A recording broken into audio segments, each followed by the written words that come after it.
السلام علیکم ورحمۃ اللہ وبرکاتہ۔ ان الحمد للہ نحمده ونستعینه ونستغفره ونؤمن به ونتوکل علیہ ونعوذ باللہ من شرور انفسنا ومن سیئات اعمالنا من يهده الله فلا مضل له ومن يضلل فلا هادي له وأشهد أن لا إله إلا الله وحده لا شريك له وأشهد أن محمدا عبده ورسوله أما بعد أعوذ بالله من الشيطان الرجيم بسم الله الرحمن الرحيم ولا تقولوا لمن يقتل في سبيل الله أموات بل أحياء عند ربهم يرزقون رب اشرح لي صدري ويسر لي أمري واحلل عقدة من لساني يفقهوا قولي أما بعد۔ میرے انتہائی محترم بزرگوں، نوجوانوں، نوعمر بچوں، پیغام شہادت حسین رضی اللہ عنہ کانفرنس کے عنوان سے اور اسی موضوع پر بیان آج کی اس تقریب کا مقصود ہے۔ اس حوالے سے چند اہم نکات بیان کر رہا ہوں۔ اس سے قبل ماہ محرم، اس کی فضیلت اور اس ماہ سے متعلقہ چند احکام، اس کی وضاحت ضروری سمجھتا ہوں کہ اول بیان کر دوں۔ محرم الحرام یہ ہجری کیلنڈر یا قمری کیلنڈر، اس کا یہ پہلا مہینہ ہے۔ 12 مہینوں پر سال ہوتا ہے اور اس کا تعین اللہ رب العالمین نے خود کیا ہے، اور ان 12 مہینوں میں سے 4 مہینے اللہ رب العالمین نے حرمت کے قرار دیے ہیں، اور ان 4 کی تفصیل نبی اکرم صلی اللہ علیہ وسلم نے احادیث میں بیان کی ہے کہ ان میں سے 3 مہینے تو مسلسل ہیں، ذی القعدہ، ذی الحجہ، محرم، اور 1 مہینہ جمادی الثانی اور شعبان کے درمیان یعنی رجب کا مہینہ ہے۔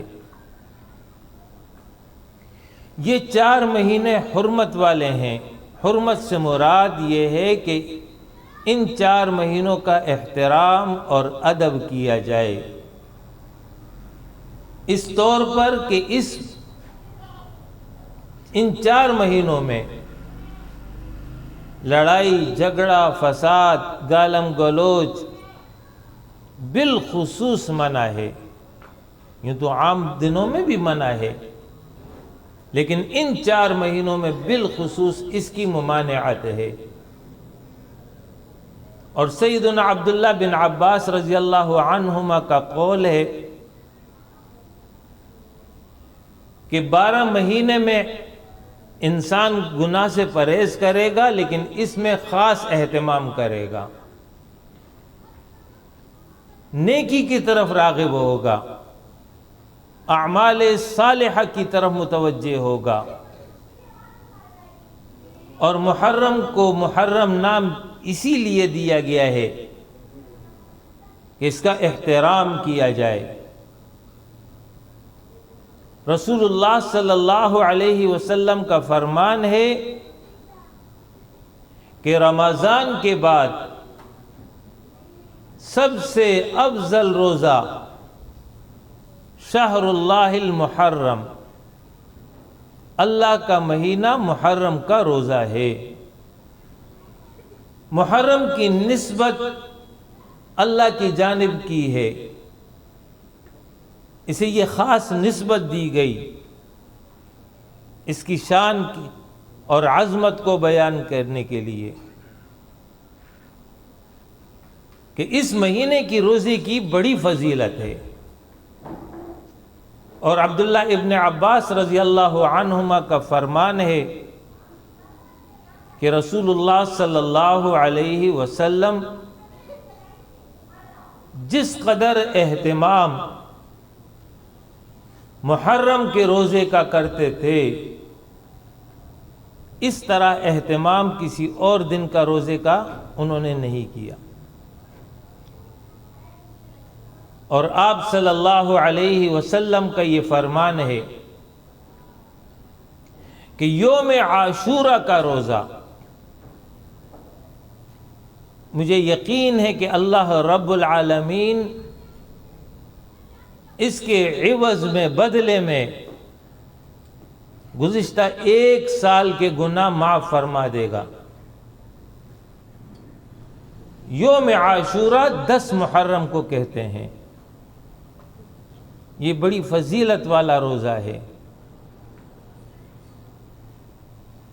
قبل از اسلام زمانہ جاہلیت میں عرب لوگ اس دن کو روزہ رکھتے تھے، اور یہ ان تک تعلیم سیدنا ابراہیم، سیدنا اسماعیل علیہم السلام کی جو پہنچی اس میں سے ایک یہ تعلیم ہے، لہذا وہ اہتمام کرتے تھے۔ آپ صلی اللہ علیہ وسلم نے جب اعلان نبوت فرمایا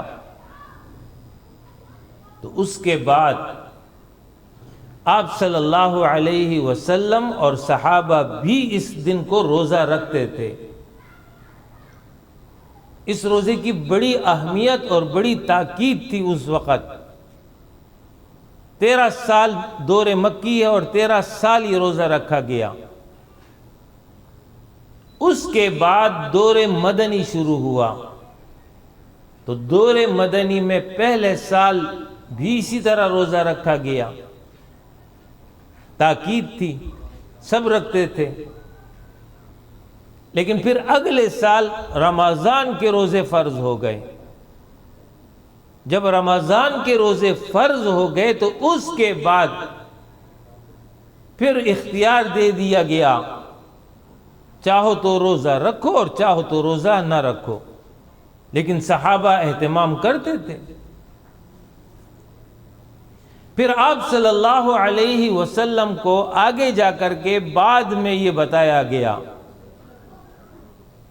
کہ اسی تاریخ کو یہود بھی روزہ رکھتے ہیں، اور یہود کے 3 بڑے قبائل مدینہ میں موجود تھے۔ تو آپ صلی اللہ علیہ وسلم نے ان سے دریافت کیا کہ تم لوگ اس تاریخ کو کیوں روزہ رکھتے ہو؟ انہوں نے یہ کہا کہ 10 محرم کو ہی فرعون غرق ہوا تھا اور قوم بنی اسرائیل کو نجات ملی تھی،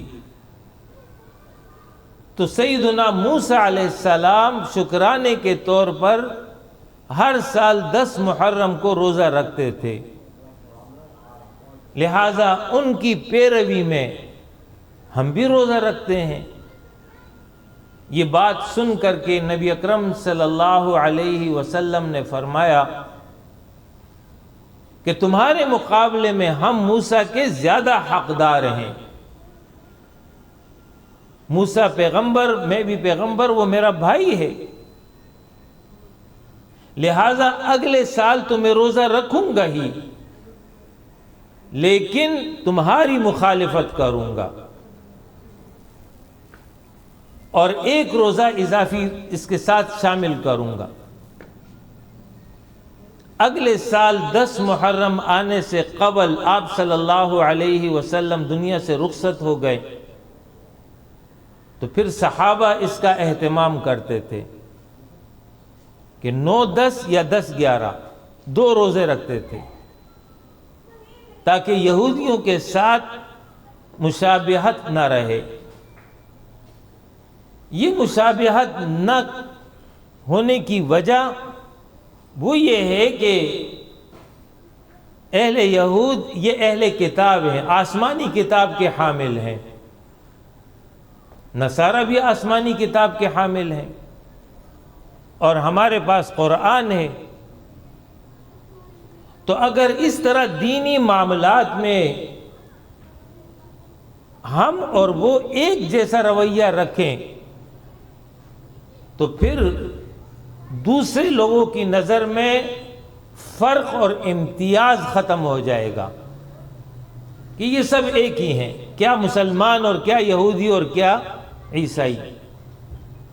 لہذا امتیاز رکھنے کے لیے یہ اہتمام کیا گیا، اور پھر اس کے بعد یہ سلسلہ اسی طرح چلا آیا۔ اب اہل علم کی تحقیق اور رائے یہ ہے کہ اصل ممانعت وہ مشابہت کی وجہ سے تھی۔ اب تو نہ وہ یہود روزہ رکھتے ہیں اور نہ ہماری آبادی میں بستی میں وہ موجود ہیں، لہذا اگر کوئی صرف 10 محرم ہی کا روزہ رکھ لے تو فضیلت اسے حاصل ہو جائے گی، لیکن اگر 2 روزے رکھتا ہے تو زیادہ اجر ہے، زیادہ ثواب ہے، 9 10 اور یا 10 11، لیکن اصل روزہ وہ 10 محرم ہی کا ہے، اسی پر فضیلت ہے کہ گزشتہ 1 سال کے گناہ اللہ معاف فرما دیتا ہے۔ یہ تھی پہلی بات آج کی اس مجلس کے حوالے سے۔ دوسری بات، محرم میں ایک ماحول بن گیا ہے، ایک غم کا، ایک سوگ کا۔ اس حوالے سے دین کی تعلیمات کیا ہیں؟ یہ بات صحیح ہے کہ سیدنا حسین رضی اللہ عنہ کی قربانی عظیم قربانی ہے، اسلامی تاریخ کا ایک المناک، ایک دردناک واقعہ ہے، لیکن اسلام کا یہ مزاج نہیں ہے کہ مستقل یا سالانہ بنیادوں پر ہمیشہ کے لیے اس طرح کا غم اور سوگ منایا جائے۔ اگر اس طرح کا سوگ منانا شروع کر دیا جائے تو اسلامی تاریخ تو شہداء سے بھری ہوئی ہے، کوئی دن ایسا نہیں ملے گا کہ جس میں کسی نہ کسی کی شہادت نہ ہوئی ہو، اور اس طرح کا غم در حقیقت انسان کو بزدل بناتا ہے، جبکہ اسلام شجاعت، بہادری کی تعلیم دیتا ہے، کمزوری اور پستی سے نکالتا ہے۔ لہذا اس طرح کا سالانہ یا ماہانہ یا 40واں اس طرح کے سوگ کی کوئی حیثیت شرعاً نہیں ہے۔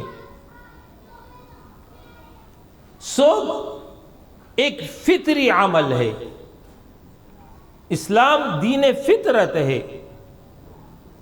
لہذا دین فطرت میں ان فطرتی امور کو کچلا نہیں گیا ہے کہ بالکل بھی سوگ نہیں کرو گے، ایسا نہیں ہے۔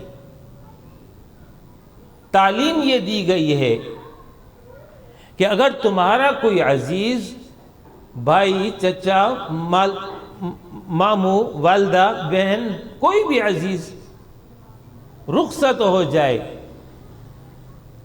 تو تعلیم یہ دی گئی ہے کہ 3 دن تک سوگ ہو سکتا ہے، اور یہ سوگ بھی مردوں کے لیے نہیں ہے، بنیادی طور پر سوگ عورتوں کے لیے ہے کہ وہ زیب و زینت نہ اختیار کرے، عطر نہ لگائے، اچھے اور عمدہ کپڑے نہ استعمال کرے، میک اپ نہ کرے۔ مردوں کا سوگ یہ ہے کہ 3 دن کے لیے لوگ ان کے پاس آئیں گے، تعزیت کریں گے، دعا کریں گے، تسلی کے کلمات ان سے کہیں گے۔ 3 دن ختم ہونے کے بعد پھر دوبارہ سوگ نہیں ہوگا، معمولات زندگی بحال ہو جانے چاہیے۔ ام حبیبہ رضی اللہ عنہا ام المؤمنین، نبی اکرم صلی اللہ علیہ وسلم کی زوجہ محترمہ، ان کے والد سیدنا ابو سفیان رضی اللہ عنہ کا جب انتقال ہو گیا تو 3 دن کے بعد انہوں نے خوشبو منگوائی اور فرمایا کہ مجھے اس خوشبو کی حاجت نہیں ہے، اس لیے کہ میرا شوہر اس دنیا میں نہیں ہے۔ نبی اکرم صلی اللہ علیہ وسلم دنیا سے رخصت ہو چکے تھے، تو مجھے تو اس خوشبو کی ضرورت نہیں ہے، لیکن میں خوشبو اس لیے لگا رہی ہوں یہ بتانے کے لیے کہ سوگ ختم ہو گیا ہے، اب اس کے بعد کوئی سوگ نہیں ہے۔ میرے والد تھے، 3 دن پورے ہو گئے ہیں، لہذا آج کے بعد سوگ ختم۔ البتہ کسی عورت کا شوہر انتقال کر جائے تو اس صورت میں قرآن کی روح سے 4 مہینے 10 دن وہ عدت میں رہے گی۔ یہ خاص کیفیت ہے کہ شوہر کے انتقال پر بیوہ عورت 4 مہینے 10 دن عدت گزارے، اور اگر پیٹ پہ بچہ ہو تو جب بھی بچہ پیدا ہو گیا اس کے بعد عدت ختم ہو جائے گی۔ اس کے علاوہ باقی کسی کے لیے کوئی سوگ نہیں ہے۔ یہ ہے دین کی اصل تعلیم۔ اس حوالے سے سوگ کی حالت میں رخسار کو پیٹنا، گریبان کو چاک کرنا، یہ ہمارے دین کی تعلیم نہیں ہے۔ البتہ غم کی وجہ سے آنکھوں سے آنسو جاری ہو جائے تو یہ منع نہیں ہے۔ نبی اکرم صلی اللہ علیہ وسلم کے صاحبزادے ابراہیم کا جب انتقال ہو رہا تھا، آخری ہچکیاں لے رہے تھے، تو آپ صلی اللہ علیہ وسلم یہ منظر دیکھ رہے تھے، آپ کے آنکھوں سے آنسو جاری ہو گئے۔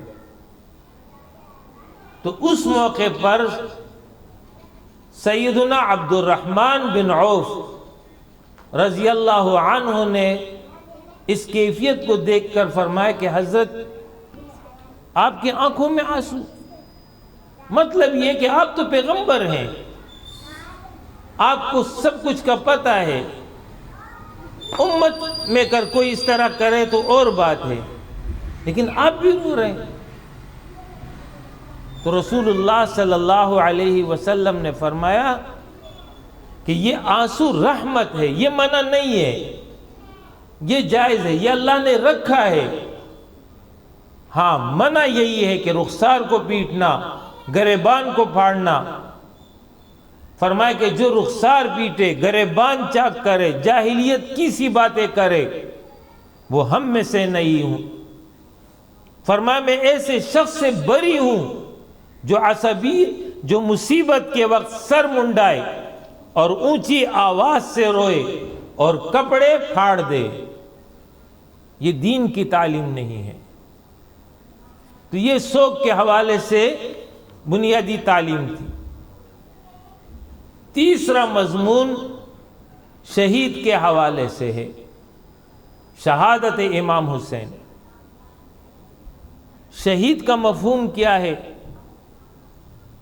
لفظ شہید اس کا لغوی معنی، یعنی اہل لسان، اہل زبان اس کا معنی جو کرتے ہیں وہ ہے گواہ، دوسرا ہے حاضر ہونا، تیسرا ہے دیکھنا، چوتھا ہے کسی چیز پر مطلع ہو جانا۔ یہ اس کا معنی لغوی ہے۔ اور جب شریعت نے اس لفظ کو استعمال کیا تو اس سے مراد اللہ کی راہ میں یعنی دین کی راہ میں کوئی شخص اپنی جان قربان کر دے، اس کو اصطلاح شریعت میں شہید کہتے ہیں۔ اور شریعت میں کیوں شہید کہتے ہیں؟ اس کی وجہ یہ ہے کہ اس شخص نے اپنی جان دے کر کے اس بات کی شہادت دی ہے، اس بات کی گواہی دی ہے کہ جس کی خاطر میں نے اپنی جان قربان کی ہے یہی حق ہے، یہی سچ ہے۔ تو گویا کہ یہ عظیم گواہی ہے جو جان کی قربانی کے ذریعے ادا کی گئی ہے، اس لیے اس کو شہید کہتے ہیں۔ شہید کی عظمت کے حوالے سے خود قرآن میں یہ فرمایا گیا، جیسے میں نے آیت پڑھی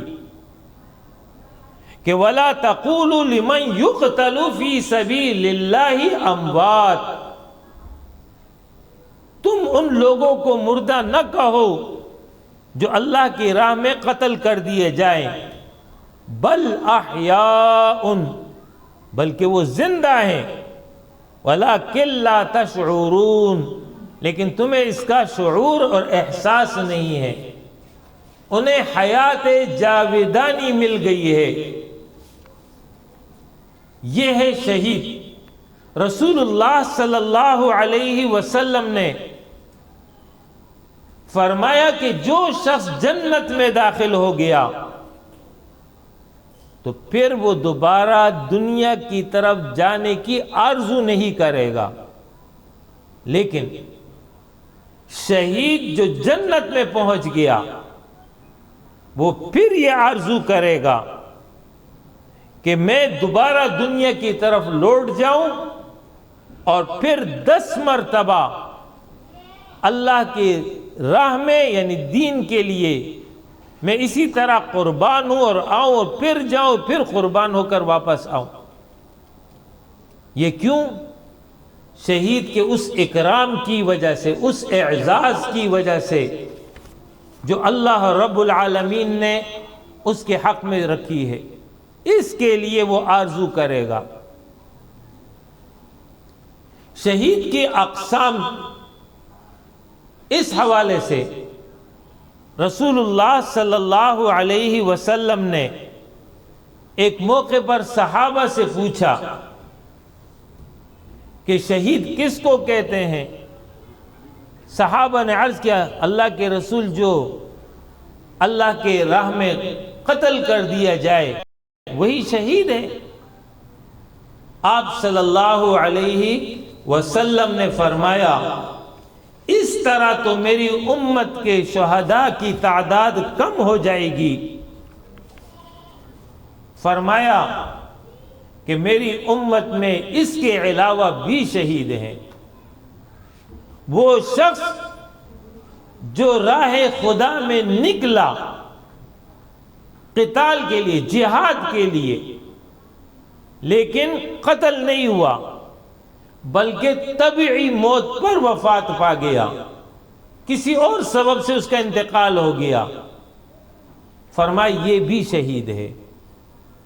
اسی طرح وہ شخص جو قتال اور جہاد کے لیے تو نہیں نکلا ہے لیکن مصروف ہے اعلاء کلمت اللہ، اللہ کی دین کی سربلندی کے لیے، اقامت دین، اللہ کے دین کو قائم کرنے کے لیے، دفاع دین، اللہ کے دین کا دفاع وہ کر رہا ہے، اللہ کے دین کی اشاعت اور ابلاغ میں وہ مصروف ہے، اور اس راہ میں وہ فوت ہو جائے، فرمائے یہ بھی شہید ہے۔ اس کے علاوہ وہ شخص جو پانی میں ڈوب جائے یا کسی ملبے میں دب جائے یا آگ میں جل جائے یہ بھی حکماً شہید ہے۔ اسی طرح طاعون کی بیماری میں کوئی مبتلا ہو گیا وہ بھی شہید ہے۔ اہل علم نے احادیث کی روشنی میں تقریباً 40 قسمیں بیان کی ہیں۔ ہر وہ شخص جو کسی ایسی بیماری میں وفات پا جائے کہ جو لا علاج بیماری ہو، اس کا علاج نہیں ہوتا ہے، اس سے اس کا انتقال ہو جائے، یہ بھی حکماً شہید ہے۔ جیسے آج کل کینسر ہے، اسی طرح روڈ ایکسیڈنٹ ہے، ہوائی جہاز کا حادثہ ہے، ریل گاڑی کا حادثہ ہے، یہ بھی حکماً شہید ہے۔ کوئی شخص اپنی عزت بچانے کے لیے، اپنے مال کے تحفظ کے لیے قتل کر دیا گیا، یہ بھی حکماً شہید ہے۔ البتہ فرق یہ ہے کہ حقیقی شہید جو راہ خدا میں کفار سے لڑتے ہوئے قتل کر دیا جائے، اگر زخمی ہونے کے بعد ابھی روح اس کی نہ نکلی ہو، اس نے دنیا کی کوئی شے نہیں استعمال کی، پانی نہیں پیا، دوا نہیں لی، غذا نہیں کھائی، اور روح پرواز کر گئی، تو ایسی صورت میں اسے غسل نہیں دیا جائے گا۔ اس کا جو لباس ہے اسی لباس میں اس کی نماز جنازہ ہوگی اور تدفین ہو جائے گی۔ اور جس نے غذا استعمال کر لی، دوا لے لی، بعد میں جا کر کے اس کی روح پرواز کر گئی، تو پھر اس کو کفن دیا جائے گا، جنازہ ہوگا، غسل ہوگا۔ اور جو حکماً شہید ہے اس کے لیے یہ ہے کہ کفن بھی ہوگا، غسل بھی ہوگا، نماز جنازہ تو سب کے لیے ہے۔ یہ ایک تقسیم ہے حقیقی شہید اور حکمی شہید کی۔ ایک اور تقسیم ہے شہید کے حوالے سے کہ شہید کی 3 قسمیں ہیں۔ ایک ہے دنیا کا شہید، دوسرا ہے آخرت کا شہید، اور تیسرا ہے دنیا اور آخرت دونوں جہانوں کا شہید۔ پہلی قسم آخرت کا شہید، یہ وہ ہے کہ جس نے اللہ کی رضا کی خاطر اپنی جان قربان کی، یہ آخرت کا شہید ہے، اسے جو ہے اجر اللہ عطا کرے گا۔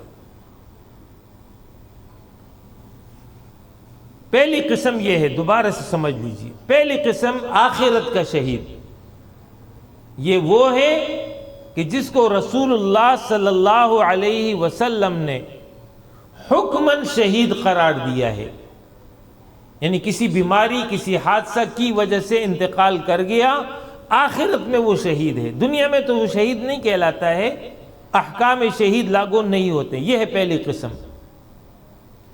دوسری قسم دنیا اور آخرت دونوں کا شہید، یہ وہ ہے جو راہ خدا میں شہید ہو گیا، تو دنیا میں بھی شہید کے احکام لاگو ہو گئے اور آخرت میں بھی وہ شہید شمار ہوگا۔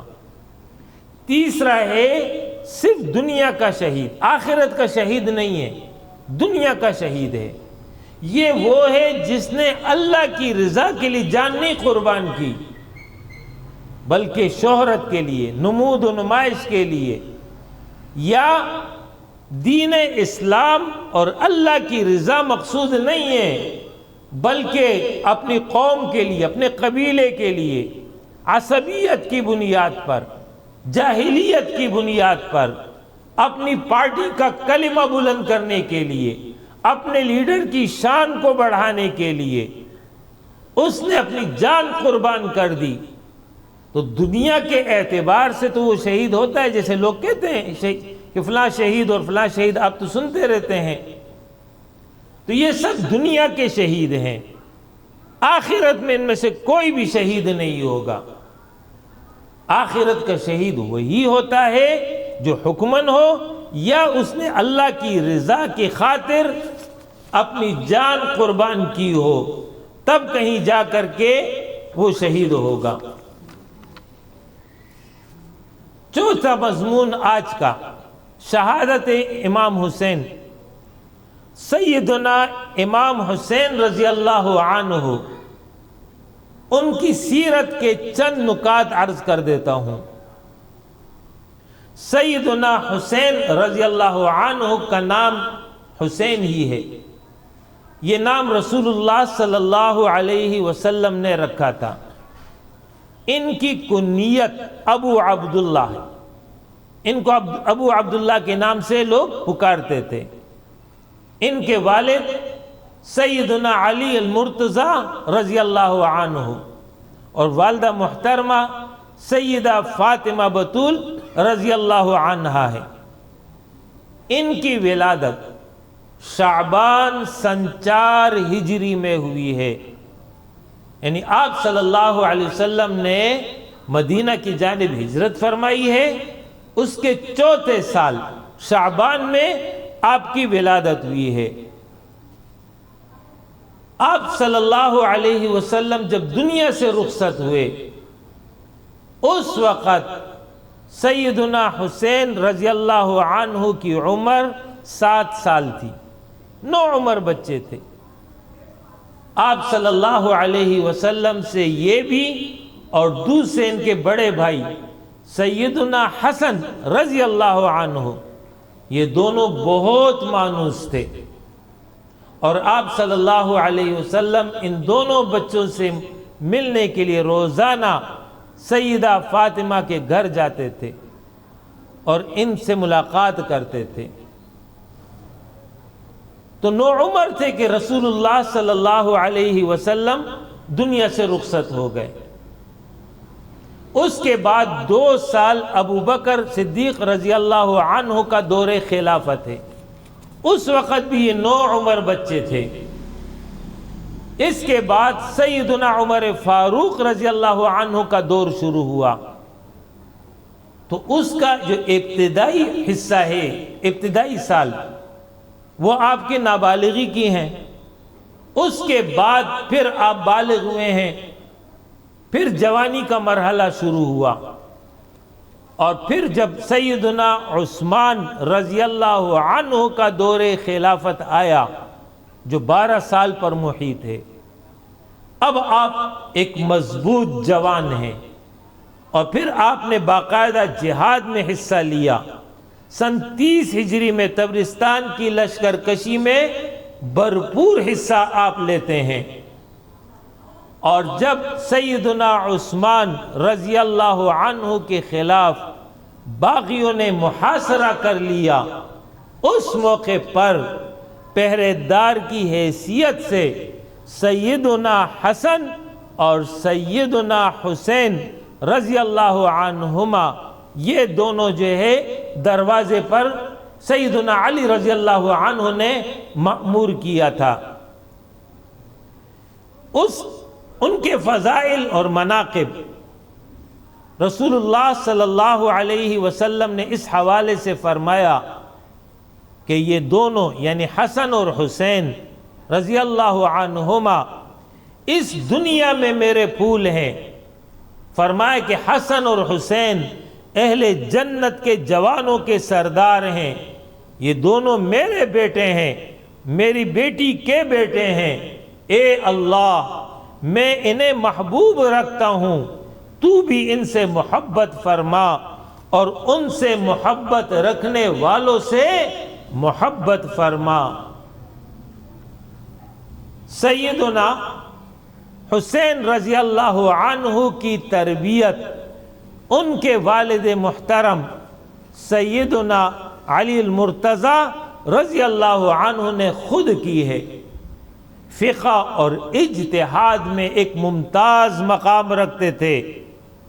خطابت میں سیدنا علی رضی اللہ عنہ کی تربیت کا نتیجہ تھا کہ بہترین خطیب تھے۔ آپ کے اقوال زرعی آج بھی امت کے لیے رہنمائی کا درجہ رکھتے ہیں اور کتب میں وہ مذکور اور محفوظ ہیں۔ آپ کے اخلاق اور فضائل کے حوالے سے اہل علم نے کتابوں میں یہ تحریر کیا ہے کہ سیدنا حسین رضی اللہ عنہ بڑے نمازی، بڑے روزہ دار، بہت زیادہ حج کرنے والے، بڑے صدقہ دینے والے اور تمام اعمال حسنہ کو کثرت سے انجام دینے والے تھے۔ سیدنا حسین رضی اللہ عنہ سن 60 ہجری میں کربلا کے مقام پر واقعہ کربلا میں شہید کر دیے گئے۔ یہ وہ عظیم ہستی تھی جنہوں نے پاک سیرت دنیا میں گزاری اور امت کے لیے ایک نمونہ بن کر چلے گئے۔ یہ ان کی زندگی سے متعلقہ چند بنیادی نکات تھے جو میں نے اختصار کے ساتھ بیان کیے۔ پیغام شہادت حسین رضی اللہ عنہ جو آج کا موضوع ہے، اس کو سمجھنے کے لیے اول اس کو سمجھیے کہ آپ رضی اللہ عنہ نے یہ عظیم الشان قربانی کیوں پیش کی، وہ کیا اسباب تھے، وہ کیا حالات تھے جس کی وجہ سے آپ خود بھی قربان ہو گئے، اپنے اہل خانہ کو بھی اور اپنے متعلقین کو بھی قربان کر دیا۔ اس کو سمجھنے کے لیے آپ کو دور نبوی اور دور خلفائے راشدین کا مختصر جائزہ لینا ضروری ہے۔ نبی اکرم صلی اللہ علیہ وسلم کا دور نبوت 23 سال پر ہے، 13 سال دور مکی ہے، اس وقت اسلام غالب نہیں تھا۔ اس کے بعد دور مدنی شروع ہوا، اسلام غالب ہے۔ جیسے جیسے قرآن اترتا گیا ویسے ویسے قرآن نافذ ہوتا چلا گیا۔ 10 سال کے مختصر عرصے میں پورا جزیرۃ العرب کلمہ لا الہ الا اللہ محمد الرسول اللہ کے زیر نگی آ گیا، شرک کا استحصال کر دیا گیا۔ ایک بھی مشرک جزیرۃ العرب میں موجود نہیں تھا۔ حاکمیت، سپرمیسی، بالادستی اللہ اور اس کے رسول کی تھی۔ شریعت کی صورت میں قانون نافذ تھا۔ آپ صلی اللہ علیہ وسلم جب دنیا سے رخصت ہوئے تو تمام صحابہ نے بالاتفاق سیدنا ابو بکر رضی اللہ عنہ کے ہاتھ پر بیعت کی۔ آپ پہلے خلیفہ مقرر ہوئے۔ اس کے بعد پھر تمام صحابہ نے سیدنا عمر فاروق رضی اللہ عنہ کے ہاتھ پر بیعت کی، وہ مسلمانوں کے دوسرے خلیفہ مقرر ہوئے۔ اس کے بعد سیدنا عثمان رضی اللہ عنہ، ان کے ہاتھ پر مسلمانوں نے بیعت کی، اس طرح وہ تیسرے خلیفہ مقرر ہوئے۔ اس کے بعد سیدنا علی المرتضی رضی اللہ عنہ کے ہاتھ پر مسلمانوں نے بیعت کی اور 5.5 سال کا عرصہ ان کا رہا۔ اس طرح یہ 4 خلفائے راشدین شمار ہوتے ہیں۔ ابو بکر رضی اللہ عنہ کا دور 2 سال، سیدنا عمر فاروق کا دور 10 سال، 10 اور 2 12 ہو گئے، 12 سال عثمان غنی رضی اللہ عنہ کا دور، تو 12 12 24 ہو گئے، 5.5 سال سیدنا علی رضی اللہ عنہ کا دور خلافت، کل ہو گئے 29.5 سال۔ اس کے بعد مسلمانوں نے سیدنا حسن رضی اللہ عنہ کے ہاتھ پر بیعت کی اور ان کو خلیفہ مقرر کیا۔ یہ 6 مہینے کے لیے خلیفہ رہے۔ پھر انہوں نے امیر شام میں مسلمانوں کا وہاں کا جو امیر تھے سیدنا امیر معاویہ رضی اللہ عنہ، ان کے ساتھ صلح کر لی اور ان کے حق میں دستبردار ہو گئے۔ اس طرح 6 مہینے کی یہ خلافت کا اختتام ہو گیا۔ تو یہ 6 مہینے 29.5 کے ساتھ ملا دیں تو کل 30 سال دور خلافت رہتا ہے۔ یہی دور خلافت کی خبر رسول اللہ صلی اللہ علیہ وسلم نے احادیث میں دی تھی کہ میرے بعد خلافت 30 سال کے لیے ہوگی۔ یہ 30 سالہ دور خلافت تھا۔ چونکہ 4 مشہور ہیں اور ان کا ہی اصل دور رہا، اس لیے عمومی طور پر 4 خلفاء کا ذکر ہوتا ہے، ورنہ سیدنا حسن بھی 6 مہینے کے لیے مسلمانوں کے خلیفہ تھے۔ یہ جو 30 سالہ دور خلافت ہے، اس 30 سالہ دور خلافت میں نظام خلافت، نظام حکومت وہ کس طرح تھا؟ وہ یہ کہ ملک خدا کا ہوگا، یہاں کے باشندے خدا کی رعیت ہیں، یعنی مالک، بادشاہ، حاکم حقیقی اللہ رب العالمین ہے۔ جو حکومت قائم ہے اور جو خلافت قائم ہے، یہ حکومت اس رعایت کے بارے میں اللہ کو جواب دہ ہیں۔ اگر یہ ظلم کرے، ناانصافی کرے، تو عند اللہ ان کو جواب دینا ہوگا۔ یہ ہے اسلامی خلافت کی اولین خصوصیت۔ حکومت اپنی رعایا کی مالک نہیں ہے اور رعایا اپنے حکمران کی غلام نہیں ہے۔ اسلامی ریاست کا بنیادی مقصد امر بالمعروف نہی عن المنکر ہے، نیکی کو پھیلانا، برائی کو روکنا، لوگ نیکی کے پر قائم ہو جائیں، لوگ گناہوں سے دور ہو جائیں۔ یہ ہے اسلامی ریاست کا مقصد۔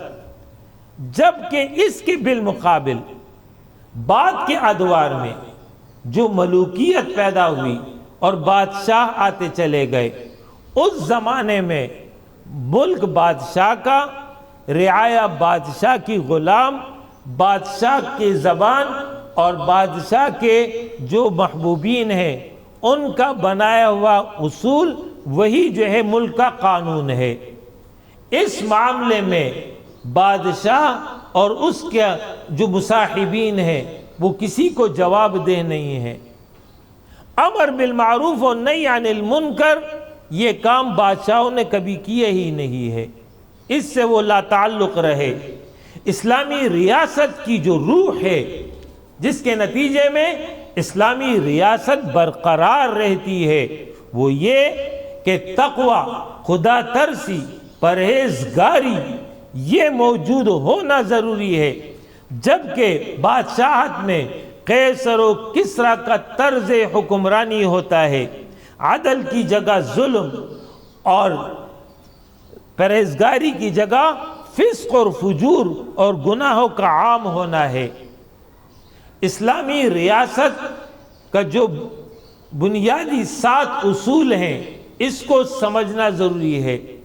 پہلا اصول یہ ہے اسلامی ریاست کا، آزادانہ انتخاب، یعنی کوئی جبر کے ذریعے، طاقت کے ذریعے، بندوق کے ذریعے لوگوں پر مسلط نہیں ہو سکتا، بلکہ لوگ آزادی سے، خود مختاری سے جس کو چاہے اپنا خلیفہ مقرر کر لیں۔ جیسے میں نے تفصیل بتا دی کہ 4 خلفاء اور اس کے بعد حسن رضی اللہ عنہ مسلمانوں کے بیعت کے نتیجے میں خلیفہ مقرر ہوئے، جبکہ بادشاہت میں یہ کوئی اصول نہیں ہے۔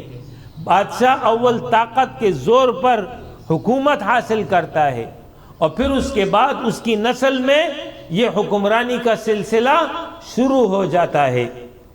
دوسرا اصول یہ ہے شورائی نظام، مشاورت سے معاملہ چلے گا، یعنی اسلامی ریاست یا اسلامی خلافت میں مسلمانوں کے جو اہل لوگ ہیں، جو اہل علم ہیں، اہل تقوی ہیں، ان پر مشتمل ایک شورا ہوگی، وہ جو ہے باہمی مشاورت سے ملک چلانے کے لیے قوانین قرآن اور حدیث کی روشنی میں متعین کرے گی، اور خلیفہ اور اس کے ساتھ جو مصاحبین ہیں ان کی ذمہ داری ہے کہ شورا کے بنائے ہوئے اصولوں کے مطابق نظام مملکت چلائے۔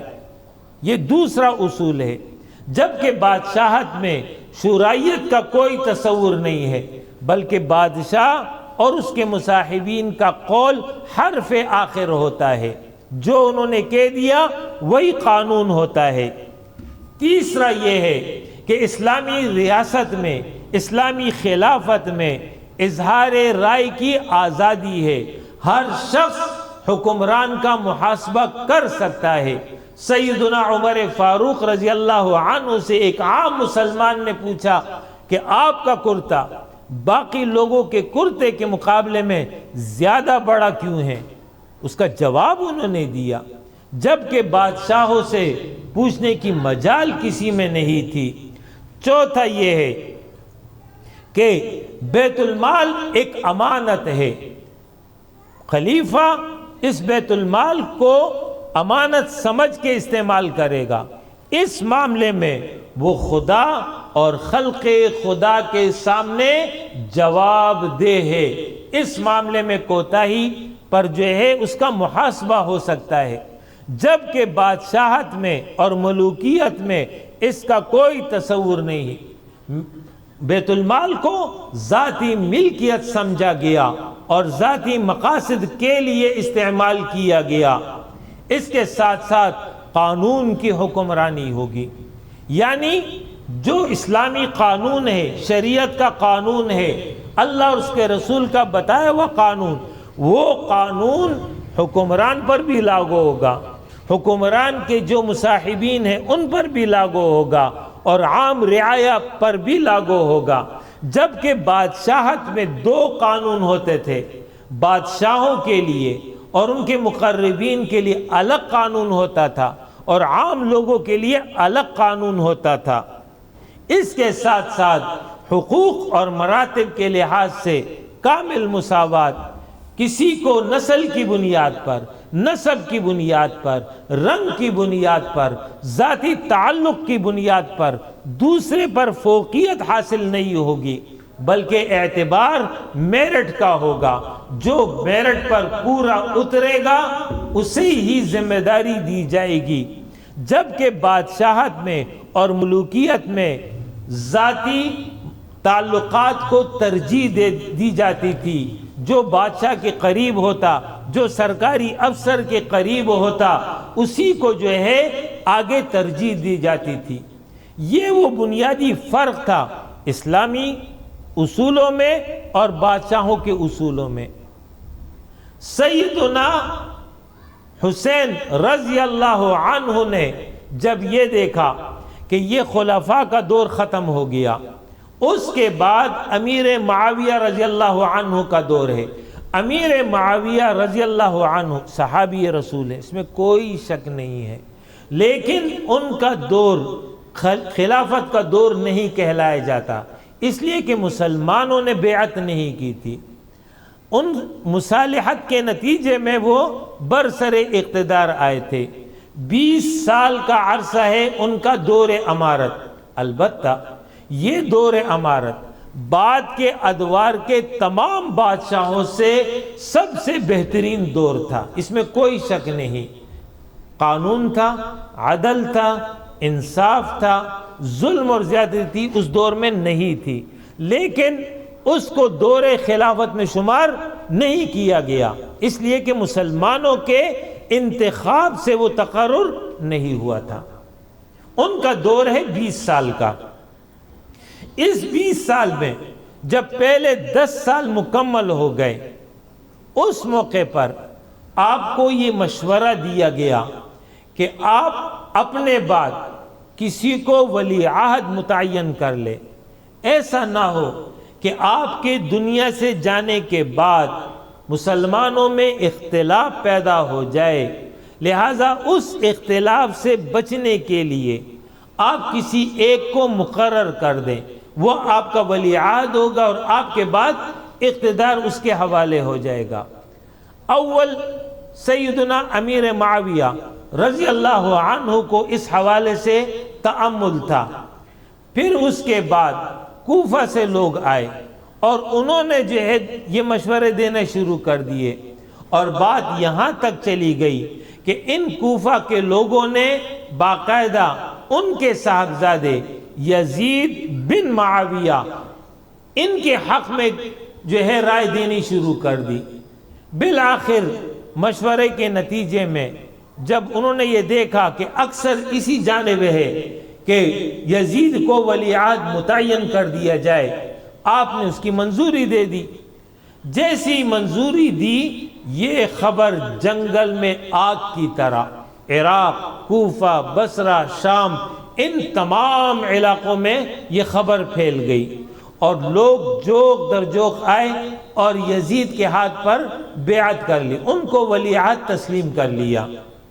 جب سیدنا امیر معاویہ رضی اللہ عنہ نے دیکھ لیا کہ مسلمانوں کی غالب ترین اکثریت نے یزید کو ولی عہد تسلیم کر لیا، تو یہ حکم دے دیا تمام اس علاقے میں جہاں پر ان کی حکومت تھی کہ تمام کے تمام لوگ بیعت کر لیں۔ اب ادھر آ جائیے مدینہ کی جانب۔ مدینہ میں 5 ممتاز شخصیات اس وقت موجود تھی۔ وہ 5 ممتاز شخصیات صحابہ کی اولاد ہیں۔ ان میں سے 3 خلفاء کے بیٹے ہیں، محمد بن ابی بکر، ابو بکر کا بیٹا، عبداللہ بن عمر، سیدنا عمر کے صاحبزادے، اور سیدنا حسین بن علی، سیدنا علی کے صاحبزادے۔ یہ 3 خلفاء کے صاحبزادے ہیں۔ اس کے علاوہ 2 جلیل القدر شخصیات، سیدنا عبداللہ بن عباس، جس کے بارے میں ہے کہ فقیہ حاضر الامہ، اس امت کا فقیہ عبداللہ بن عباس، اور 5ویں ہیں عبداللہ بن زبیر، یہ زبیر بن عوام کے صاحبزادے ہیں۔ 5 افراد ہیں۔ اہلیان مدینہ نے یہ کہا کہ ہم اس وقت بیعت کریں گے یزید کی جب یہ 5 شخصیات بیعت پر راضی ہو جائیں۔ اگر یہ راضی ہو گئے تو ہم بھی بیعت کر لیں گے۔ ان 5 شخصیات نے اول تو انکار کر دیا کہ ہم بیعت نہیں کریں گے۔ یہ بات ہے اس دور کی جبکہ امیر معاویہ رضی اللہ عنہ بنفس نفیس خود حیات تھے۔ وہ مدینہ آتے ہیں، ان اصحاب سے بات کرتے ہیں، انہوں نے انکار کر دیا۔ یہ سیدہ عائشہ کے پاس جاتے ہیں، سیدہ عائشہ سے شکایت کرتے ہیں کہ اکثریت نے بیعت کر لی ہے، اب ایک دفعہ بیعت ہو گئی ہے، میں اس کو کیسے توڑ دوں؟ اور یہ 5 اس کی مخالفت کر رہے ہیں۔ سیدہ عائشہ رضی اللہ عنہا نے فرمایا یہ تمہاری رائے ہے، تم اپنی رائے پہ عمل کر سکتے ہو، لیکن ان کو تکلیف نہیں دینا۔ سیدنا امیر معاویہ رضی اللہ عنہ نے فرمایا کہ میں ان کو تکلیف نہیں دوں گا۔ اس کے بعد وہ واپس چلے جاتے ہیں۔ 10 سال اسی طرح گزر جاتے ہیں۔ 10 سال جب پورے ہو گئے، 10 سال پہلے گزرے، 10 سال یہ اور ہو گئے، کل 20 سال۔ 20 سال کے بعد امیر معاویہ رضی اللہ عنہ کا انتقال ہو گیا۔ اب یزید تخت خلافت پر آ گیا، وہ جو ہے امارت اور خلیفہ مقرر ہو گیا۔ اس نے والی مدینہ میں جو ان کی طرف سے سرکاری طور پر گورنر مقرر تھا، جس کو والی مدینہ کہتے ہیں، اس کو پیغام بھیجا کہ سیدنا حسین اور دیگر سے بیعت لے لو۔ یہ خبر مدینہ آتی ہے، سیدنا حسین رضی اللہ عنہ کو طلب کیا گیا، آپ سے کہا گیا کہ بیعت۔ اس موقع پر آپ رضی اللہ عنہ نے فرمایا کہ دیکھو میں معمولی آدمی نہیں ہوں، میری ایک نسبت ہے، لوگ میرے ساتھ ایک تعلق رکھتے ہیں، تو اس طرح میں چھپ کر بیعت نہیں کروں گا۔ کل آپ اجتماع عام بلائیں، لوگ موجود ہوں، اس موقع پر میں اپنی رائے ظاہر کروں گا کہ مجھے کیا کہنا ہے اور کیا کرنا ہے۔ والی مدینہ عافیت پسند تھا، اس نے کہا کہ بات معقول ہے کہ ٹھیک ہے۔ والی مدینہ کے ساتھ مدینہ کا ایک سابق گورنر موجود تھا، اس نے والی مدینہ کو یہ کہا کہ ابھی تمہارے پاس موقع ہے، اس کو جانے مت دو، اگر بیعت کر لے ٹھیک، نہیں تو اس کی گردن اڑا دو۔ جب سیدنا حسین نے یہ سنا تو غصے میں آ گئے کہ تم کون ہوتے مجھے قتل کرنے والے؟ اور یہ کہہ کر کے وہاں سے نکل گئے کہ دیکھتا ہوں کون مجھے قتل کرتا ہے۔ راتوں رات سیدنا حسین رضی اللہ عنہ مدینہ سے مکہ آ گئے، مکہ میں آ کر مقیم ہو گئے۔ عبداللہ بن زبیر بھی آ گئے۔ عبداللہ بن عمر اور عبداللہ بن عباس، یہ دو شخصیات، انہوں نے یہ کہا کہ یہ طریقہ کار تو غلط ہوا ہے، اس طرح مقرر نہیں ہونا چاہیے، لیکن ایک غلط کام ہو گیا ہے، لہٰذا مزید خونریزی نہیں ہونی چاہیے۔ اور ان دو اصحاب نے یزید کی بیعت کو تسلیم کر لیا، یہ دونوں کی یہ رائے تھی۔ پانچویں محمد بن ابی بکر، ان کا انتقال یزید کی امارت سے قبل ہو چکا تھا، لہٰذا وہ تو موجود نہیں تھے۔ عبداللہ بن زبیر مکہ چلے گئے، حسین رضی اللہ عنہ مکہ چلے گئے، ان دو نے بیعت قبول کر لی۔ یہ دو اصحاب وہاں موجود ہیں۔ جب کوفہ کے لوگوں کو پتہ چلا کہ سیدنا حسین رضی اللہ عنہ نے بیعت نہیں کی ہے اور مکہ میں آ کر مقیم ہو گئے، انہوں نے وہاں سے خطوط بھیجنا شروع کر دیے کہ آپ کوفہ آ جائیں، ہم آپ کے ہاتھ پر بیعت کرتے ہیں۔ جب یہ خطوط مستقل آنا شروع ہو گئے، ایک بڑی تعداد میں آ گئے، انہوں نے یہ سوچا کہ مدینہ کے لوگ پہلے سے تیار ہیں، مکہ کے لوگ تیار ہیں اور کوفہ کے لوگ تیار ہوئے، تو لہٰذا ان تینوں کو ملا کر کے میں جو ہے یزید کے مقابلے پر جد و جہد شروع کر دیتا ہوں۔ ان کو مشورہ دیا گیا کہ کوفہ کے لوگ قابل اعتماد نہیں ہیں، سیدنا علی رضی اللہ عنہ کوفہ میں تھے، ان لوگوں نے ان کے ساتھ بھی دھوکہ کیا ہے، یہ آپ کے ساتھ بھی دھوکہ کریں گے۔ ادھر مسلسل خطوط آ رہے تھے، انہوں نے جو ہے معلومات لینے کے لیے اپنے چچا زاد بھائی مسلم بن عقیل ان کو جو ہے کوفہ بھیج دیا۔ جب وہ کوفہ پہنچتے ہیں اور کوفہ کے لوگوں کو پتہ چلا کہ یہ سیدنا حسین کی طرف سے ہیں، لہٰذا سیدنا حسین کے لیے مسلم بن عقیل کے ہاتھ پر بیعت کر لی۔ ایک کثیر تعداد میں لوگوں نے بیعت کر لی۔ یہ صورتحال دیکھ کر کے مسلم بن عقیل نے سیدنا حسین کو خط لکھ دیا کہ یہاں پر فضا ہموار ہے، آپ آنا چاہیں تو آ سکتے ہیں۔ یہ خط سیدنا حسین کو مل گیا۔ سیدنا حسین وہاں سے روانہ ہونے کے لیے تیار ہو گئے۔ ادھر یزید کو اطلاع ملی کہ کوفہ میں یہ صورتحال ہے، انہوں نے عبیداللہ بن زیاد کو کوفہ کا گورنر بنا کر بھیج دیا کہ جاؤ معاملات کو کنٹرول کرو۔ وہ وہاں پہنچتے ہیں اور اہلیان کوفہ کو مرعوب کر دیتے ہیں، دھمکی دیتے ہیں کہ اگر اپنی روش سے باز نہیں آئے تو سب کی گردن اڑا دوں گا۔ یہ صورتحال دیکھ کر کے کوفہ کے لوگ گھروں میں بیٹھ گئے اور مسلم بن عقیل وہاں پر اکیلے رہ گئے۔ یہ سیدنا حسین کو اس کی خبر نہیں ہے۔ سیدنا حسین تو اپنے ترتیب کے مطابق چلے آ رہے تھے۔ عبیداللہ بن زیاد نے مسلم بن عقیل کو گرفتار کیا اور ان کو شہید کر دیا۔ شہادت کی خبر سیدنا حسین رضی اللہ عنہ کو راستے میں ملتی ہے۔ جب آپ مدینہ سے کوفہ کے لیے نکل چکے ہیں، راستے میں آپ کو یہ اطلاع ملی۔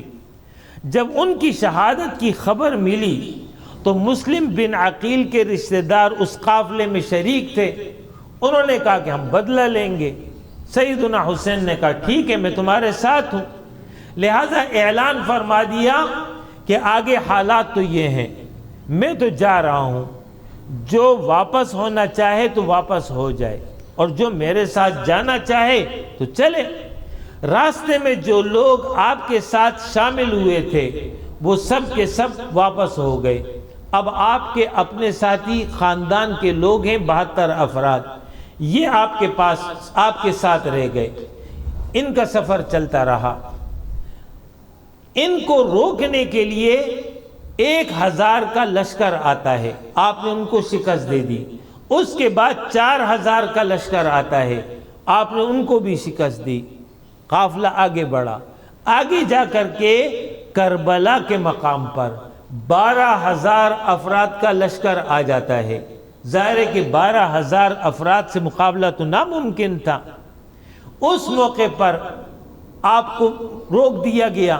جب روک دیا گیا تو اس کے بعد وہیں پر آپ نے پڑاؤ ڈالا اور مقیم ہو گئے۔ پانی بند کر دیا گیا، آپ کو مزید طریقے سے اذیت دینا شروع کر دی۔ 9 محرم تھا، آپ نے 1 دن کی مہلت مانگی، ساری رات عبادت کرتے رہے، اللہ کے حضور سجدہ ریز رہے۔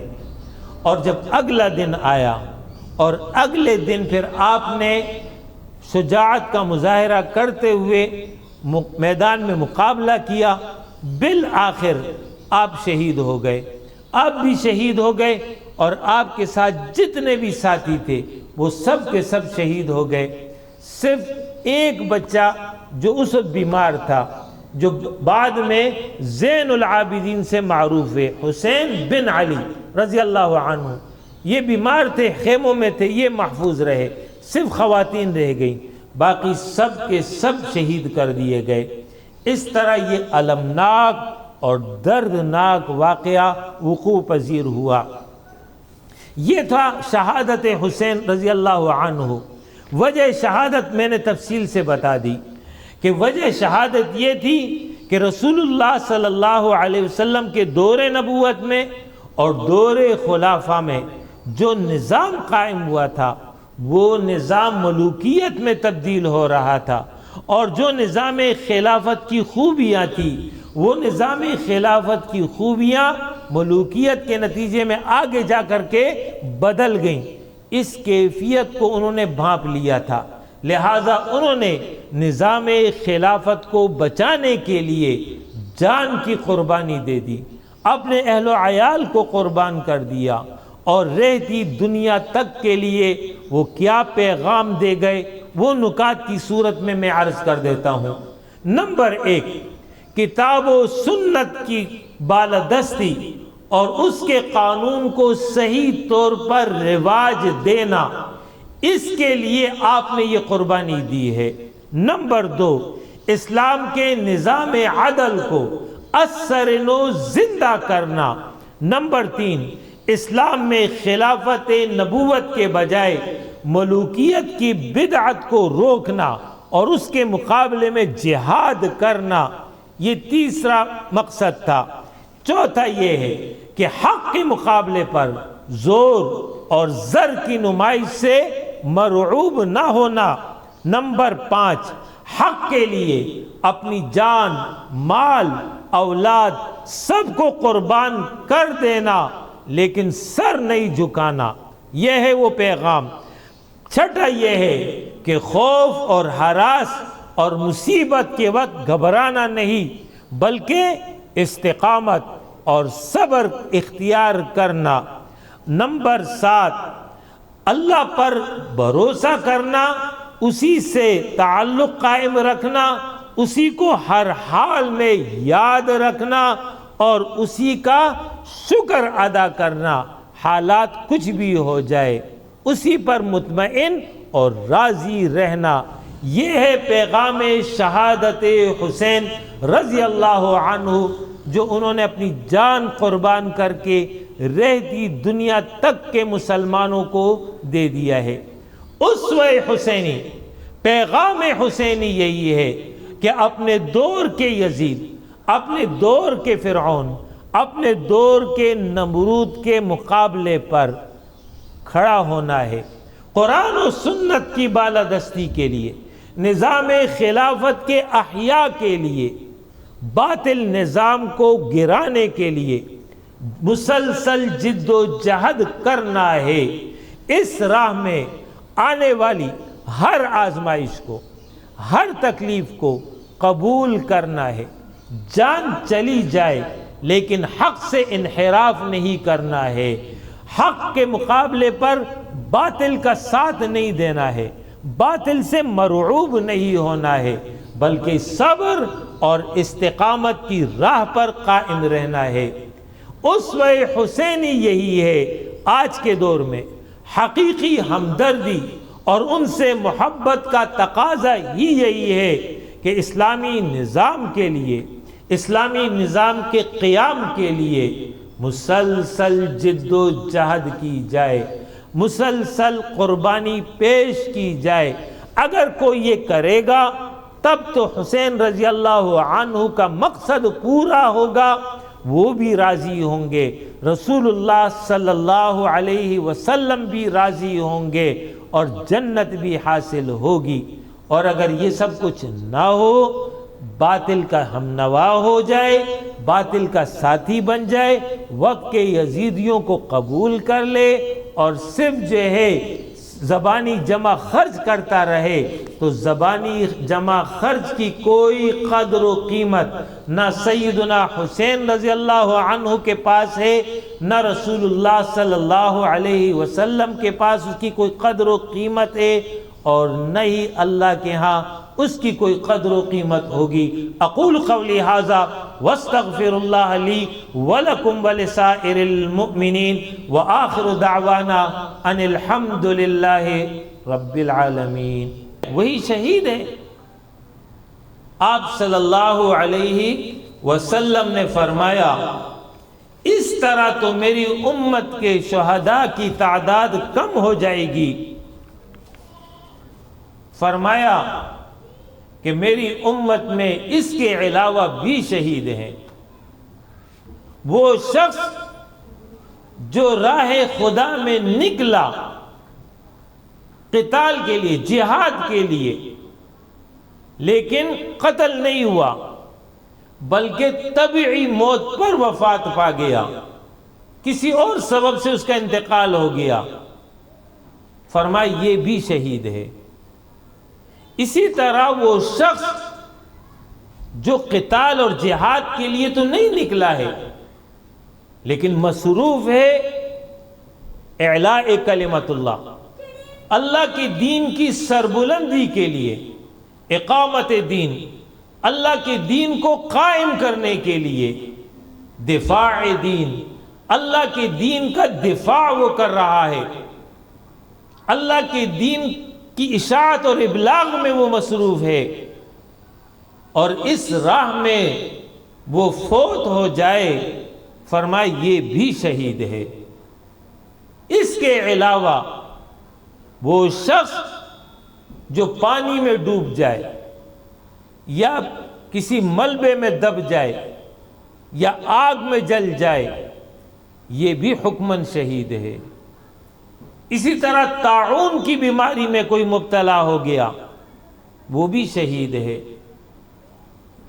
اہل علم نے احادیث کی روشنی میں تقریباً 40 قسمیں بیان کی ہیں۔ ہر وہ شخص جو کسی ایسی بیماری میں وفات پا جائے کہ جو لا علاج بیماری ہو، اس کا علاج نہیں ہوتا ہے، اس سے اس کا انتقال ہو جائے، یہ بھی حکماً شہید ہے۔ جیسے آج کل کینسر ہے، اسی طرح روڈ ایکسیڈنٹ ہے، ہوائی جہاز کا حادثہ ہے، ریل گاڑی کا حادثہ ہے، یہ بھی حکماً شہید ہے۔ کوئی شخص اپنی عزت بچانے کے لیے، اپنے مال کے تحفظ کے لیے قتل کر دیا گیا، یہ بھی حکماً شہید ہے۔ البتہ فرق یہ ہے کہ حقیقی شہید جو راہ خدا میں کفار سے لڑتے ہوئے قتل کر دیا جائے، اگر زخمی ہونے کے بعد ابھی روح اس کی نہ نکلی ہو، اس نے دنیا کی کوئی شے نہیں استعمال کی، پانی نہیں پیا، دوا نہیں لی، غذا نہیں کھائی، اور روح پرواز کر گئی، تو ایسی صورت میں اسے غسل نہیں دیا جائے گا۔ اس کا جو لباس ہے اسی لباس میں اس کی نماز جنازہ ہوگی اور تدفین ہو جائے گی۔ اور جس نے غذا استعمال کر لی، دوا لے لی، بعد میں جا کر کے اس کی روح پرواز کر گئی، تو پھر اس کو کفن دیا جائے گا، جنازہ ہوگا، غسل ہوگا۔ اور جو حکماً شہید ہے اس کے لیے یہ ہے کہ کفن بھی ہوگا، غسل بھی ہوگا، نماز جنازہ تو سب کے لیے ہے۔ یہ ایک تقسیم ہے حقیقی شہید اور حکمی شہید کی۔ ایک اور تقسیم ہے شہید کے حوالے سے کہ شہید کی 3 قسمیں ہیں۔ ایک ہے دنیا کا شہید، دوسرا ہے آخرت کا شہید، اور تیسرا ہے دنیا اور آخرت دونوں جہانوں کا شہید۔ پہلی قسم آخرت کا شہید، یہ وہ ہے کہ جس نے اللہ کی رضا کی خاطر اپنی جان قربان کی، یہ آخرت کا شہید ہے، اسے جو ہے اجر اللہ عطا کرے گا۔ پہلی قسم یہ ہے، دوبارہ سے سمجھ لیجیے، پہلی قسم آخرت کا شہید، یہ وہ ہے کہ جس کو رسول اللہ صلی اللہ علیہ وسلم نے حکماً شہید قرار دیا ہے، یعنی کسی بیماری، کسی حادثہ کی وجہ سے انتقال کر گیا، آخرت میں وہ شہید ہے۔ دنیا میں تو وہ شہید نہیں کہلاتا ہے، احکام شہید لاگو نہیں ہوتے۔ یہ ہے پہلی قسم۔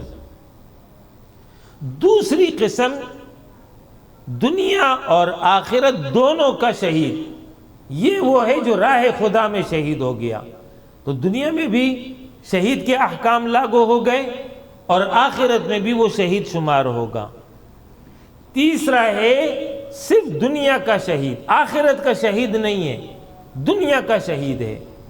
یہ وہ ہے جس نے اللہ کی رضا کے لیے جان نہیں قربان کی، بلکہ شہرت کے لیے، نمود و نمائش کے لیے، یا دین اسلام اور اللہ کی رضا مقصود نہیں ہے، بلکہ اپنی قوم کے لیے، اپنے قبیلے کے لیے، عصبیت کی بنیاد پر، جاہلیت کی بنیاد پر، اپنی پارٹی کا کلمہ بلند کرنے کے لیے، اپنے لیڈر کی شان کو بڑھانے کے لیے اس نے اپنی جان قربان کر دی، تو دنیا کے اعتبار سے تو وہ شہید ہوتا ہے۔ جیسے لوگ کہتے ہیں کہ فلاں شہید اور فلاں شہید، آپ تو سنتے رہتے ہیں، تو یہ سب دنیا کے شہید ہیں۔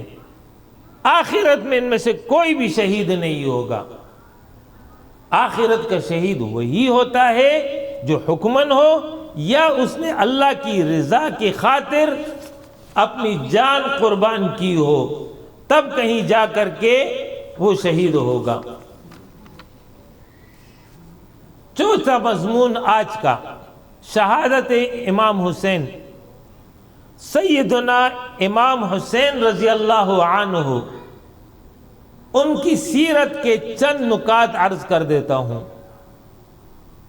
سیدنا حسین رضی اللہ عنہ کا نام حسین ہی ہے، یہ نام رسول اللہ صلی اللہ علیہ وسلم نے رکھا تھا۔ ان کی کنیت ابو عبداللہ ہے، ان کو ابو عبداللہ کے نام سے لوگ پکارتے تھے۔ ان کے والد سیدنا علی المرتضی رضی اللہ عنہ اور والدہ محترمہ سیدہ فاطمہ بطول رضی اللہ عنہا ہے۔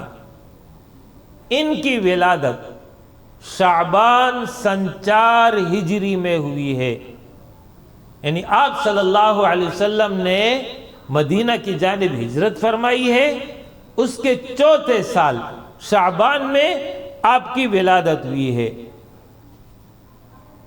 آپ صلی اللہ علیہ وسلم جب دنیا سے رخصت ہوئے، اس وقت سیدنا حسین رضی اللہ عنہ کی عمر 7 سال تھی، 9 عمر بچے تھے۔ آپ صلی اللہ علیہ وسلم سے یہ بھی اور دوسرے ان کے بڑے بھائی سیدنا حسن رضی اللہ عنہ، یہ دونوں بہت مانوس تھے، اور آپ صلی اللہ علیہ وسلم ان دونوں بچوں سے ملنے کے لیے روزانہ سیدہ فاطمہ کے گھر جاتے تھے اور ان سے ملاقات کرتے تھے۔ تو 9 عمر تھے کہ رسول اللہ صلی اللہ علیہ وسلم دنیا سے رخصت ہو گئے۔ اس کے بعد 2 سال ابو بکر صدیق رضی اللہ عنہ کا دور خلافت ہے، اس وقت بھی یہ 9 عمر بچے تھے۔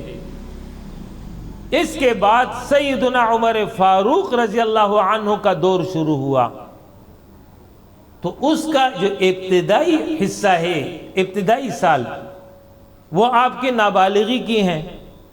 اس کے بعد پھر آپ بالغ ہوئے ہیں، پھر جوانی کا مرحلہ شروع ہوا، اور پھر جب سیدنا عثمان رضی اللہ عنہ کا دور خلافت آیا جو 12 سال پر محیط ہے، اب آپ ایک مضبوط جوان ہیں، اور پھر آپ نے باقاعدہ جہاد میں حصہ لیا۔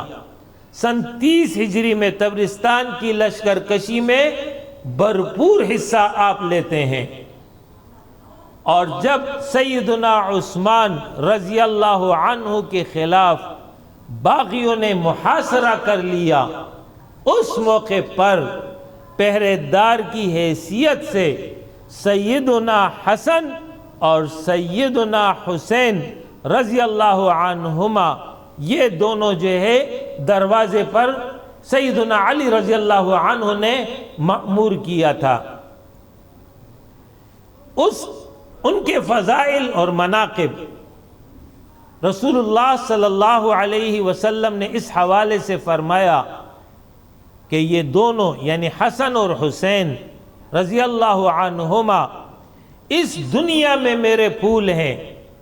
فرمایا کہ حسن اور حسین اہل جنت کے جوانوں کے سردار ہیں، یہ دونوں میرے بیٹے ہیں، میری بیٹی کے بیٹے ہیں، اے اللہ میں انہیں محبوب رکھتا ہوں، تو بھی ان سے محبت فرما اور ان سے محبت رکھنے والوں سے محبت فرما۔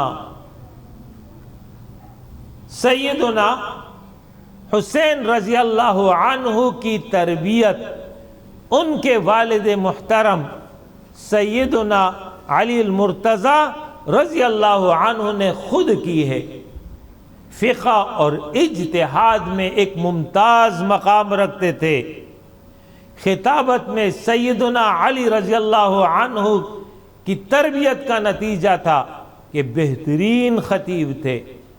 آپ کے اقوال زرعی آج بھی امت کے لیے رہنمائی کا درجہ رکھتے ہیں، اور کتب میں وہ مذکور اور محفوظ ہیں۔ آپ کے اخلاق اور فضائل کے حوالے سے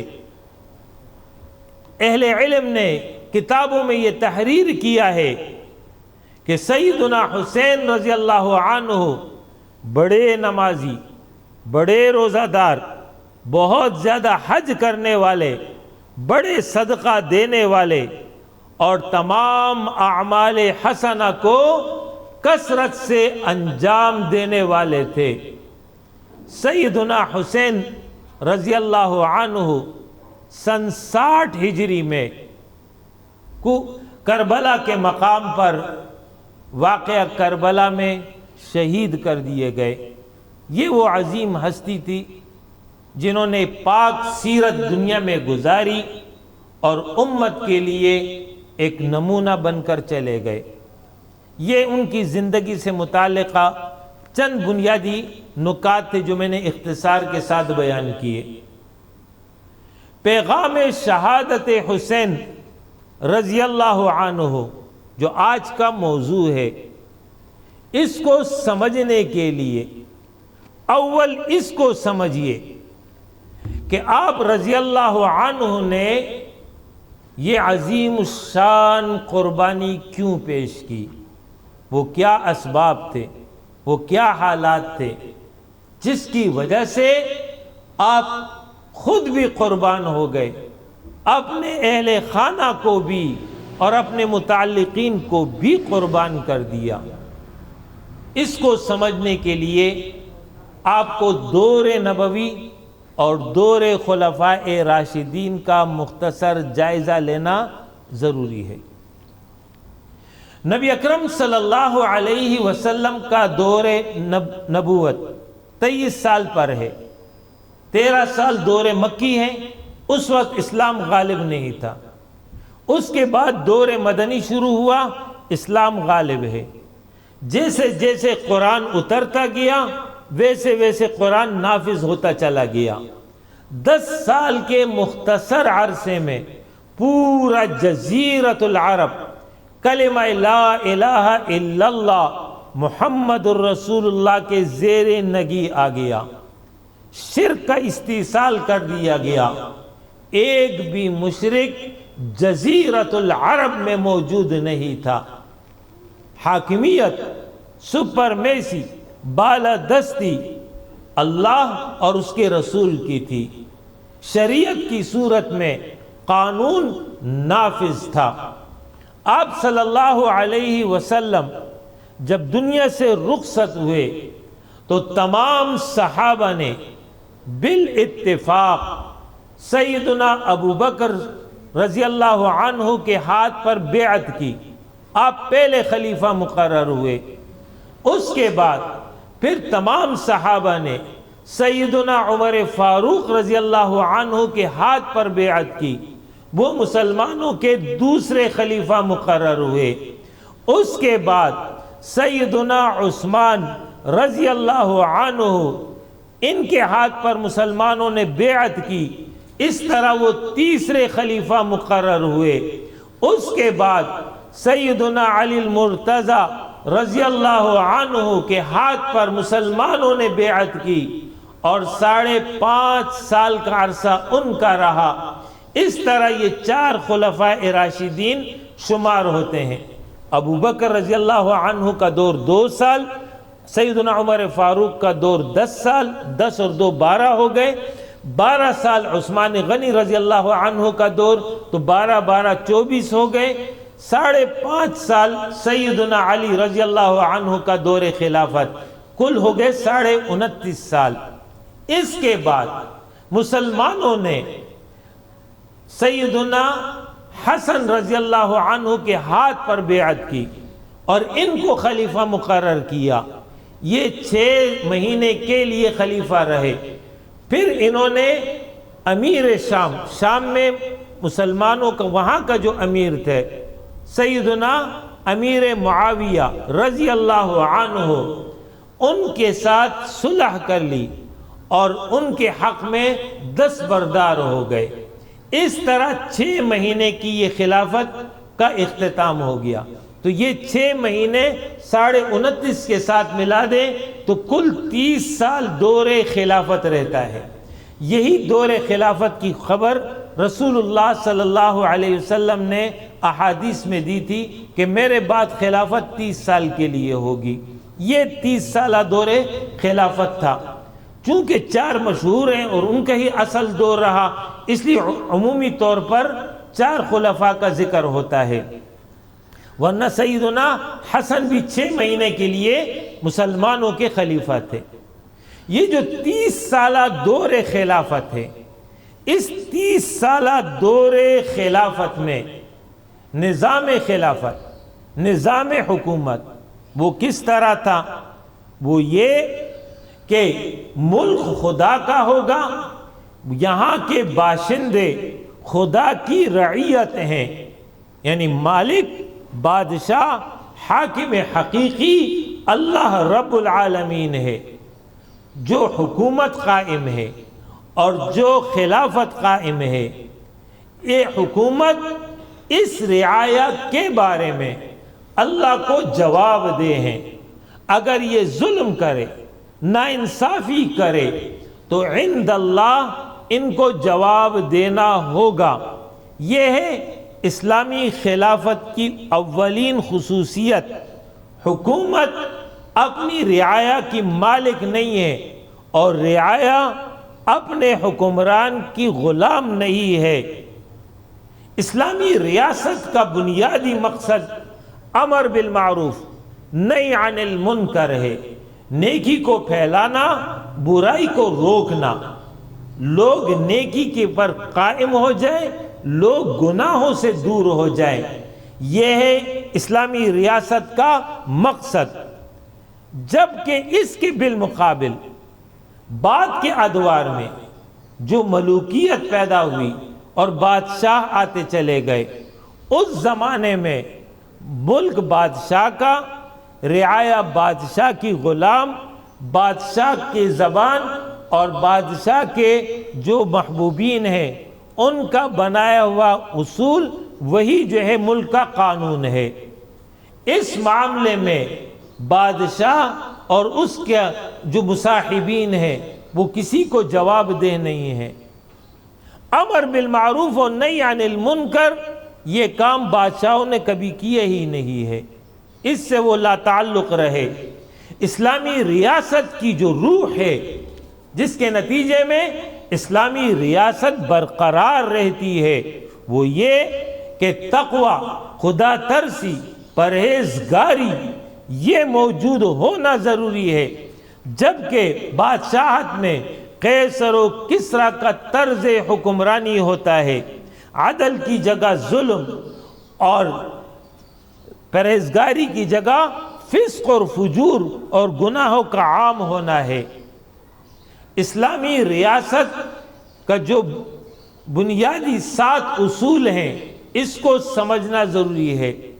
پہلا اصول یہ ہے اسلامی ریاست کا، آزادانہ انتخاب، یعنی کوئی جبر کے ذریعے، طاقت کے ذریعے، بندوق کے ذریعے لوگوں پر مسلط نہیں ہو سکتا، بلکہ لوگ آزادی سے، خود مختاری سے جس کو چاہے اپنا خلیفہ مقرر کر لیں۔ جیسے میں نے تفصیل بتا دی کہ 4 خلفاء اور اس کے بعد حسن رضی اللہ عنہ مسلمانوں کے بیعت کے نتیجے میں خلیفہ مقرر ہوئے، جبکہ بادشاہت میں یہ کوئی اصول نہیں ہے۔ بادشاہ اول طاقت کے زور پر حکومت حاصل کرتا ہے اور پھر اس کے بعد اس کی نسل میں یہ حکمرانی کا سلسلہ شروع ہو جاتا ہے۔